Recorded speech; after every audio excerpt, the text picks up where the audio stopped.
जादुई गुफाएं। गोपालपुरी नामक गांव में सोनिया और सुमन नाम की दो सहेलियां रहती थी। सुमन अपने माता पिता के साथ बहुत ही छोटी से मकान में रहती थी। वही सोनिया बहुत ही बड़े घर में रहती थी और बहुत अमीर थी। सुमन बहुत ही अच्छी और ईमानदार लड़की थी। सोनिया बहुत ही घमंडी और लालची लड़की थी, परंतु फिर भी वे दोनों बहुत ही अच्छे दोस्ते थे। वे दोनों साथ में ही स्कूल जाते और साथ में ही घर आते। स्कूल से आने के बाद दोनों रोज शाम को पार्क घूमने जाते थे। फिर एक दिन सुमन सोनिया से कहती है, सोनिया, तुम्हें पता है हमारे गांव के बाहर वाले जंगल में कोई गुफा है और मैंने सुना है जो कोई भी उस गुफा में जाता है वो वापस लौट कर नहीं आता।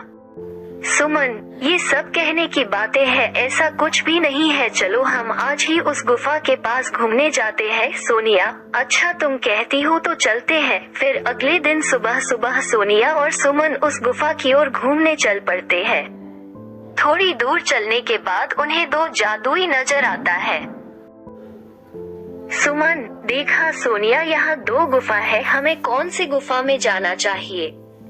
सोनिया, अरे मुझे क्या पता। सुमन और सोनिया दोनों ये सोच ही रही थी कि कौन सी गुफा में जाए, तभी वहाँ एक परी प्रकट हुई और कहती है,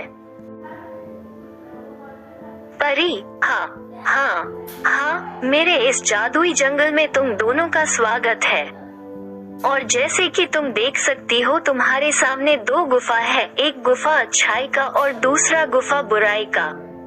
अच्छाई के गुफा में जाओगी तो तुम्हें वहाँ एक वृद्ध महिला मिलेगी जो कई सालों से बीमार पड़ी है।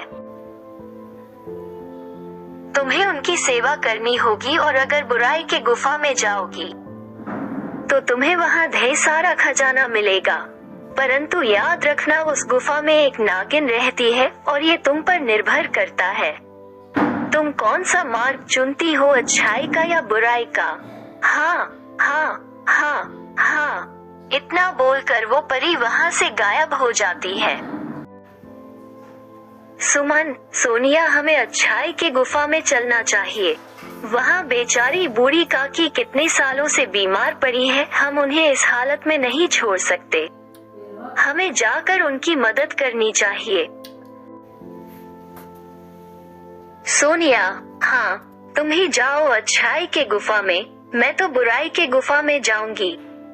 सुना नहीं तुमने वो परी क्या कह कर रही कि बुराई के गुफा में हमें ढेर सारे खजाना मिल सकता है जो हमें माला माल कर सकता है। मेरी बात मानो, तुम भी मेरे साथ बुराई के गुफा में चलो।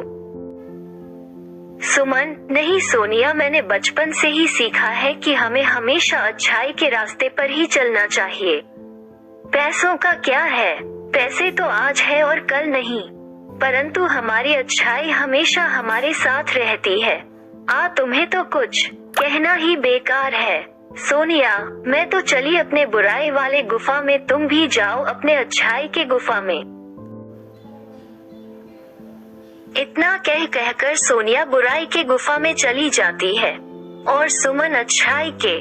सुमन को थोड़ी दूर चलने के बाद गुफा के अंदर बहुत ही खूबसूरत दुनिया नजर आती है, जहाँ बहुत ही सुंदर सुंदर फूल खिले थे, तरह तरह फल लगे थे। सुमन को बहुत भूख लगी थी तो वो पेड़ से फल तोड़कर खाने लगी। सुमन, वाह कितने स्वादिष्ट फल है। तभी सुमन को वहाँ एक कुटिया नजर आती है जिसमें से खांसने की आवाज आती है। सुमन उस कुटी के पास जाती है और कहती है, अम्मा, खांसने की आवाज। सुमन, मैं आ गई हूँ आपकी देखभाल करने, अब आप बहुत जल्दी ठीक हो जाएंगी। सुमन सच्चे मन से उस अम्मा की देखभाल में लग जाती है, दिन रात उनकी सेवा करती है। सुमन रोज कुटिया की सफाई करती है, झाड़ू लगाती है, पशु पक्षी को खाना खिलाती है और बहुत ही अच्छे से अम्मा का ख्याल रखती है। वहीं दूसरी तरफ सोनिया के बुराई के गुफा के अंदर जाते ही उसे बहुत ही अजीब और डरावनी दुनिया नजर आती है। उसे बहुत ही डरावनी आवाजें सुनाई देती है। सोनिया खजाने की लालच में आगे बढ़ती रहती है। सुबह से शाम हो जाती है सोनिया का बहुत भूख भी लग रही होती है। सोनिया, उस परी ने कहा था कि यहाँ खजाना है, पर मुझे दूर दूर तक तो कोई खजाना नजर नहीं आ रही और भूख से मेरी जान जा रही है। फिर थोड़ी और आगे चलने पर सोनिया को कुछ चमकती हुई चीज दिखाई देती है। सोनिया, अरे वाह, मिल गया खजाना। मैं जल्दी से उस खजाने के पास जाती हूँ और सारा खजाना ले लेती हूँ, फिर मैं और अमीर बन जाऊंगी। हाँ, ये सोचकर सोनिया खजाना लेने आगे बढ़ती है। उसे वहाँ ढेर सारा खजाना नजर आता है। सोनिया, अरे वाह, इतना सारा खजाना।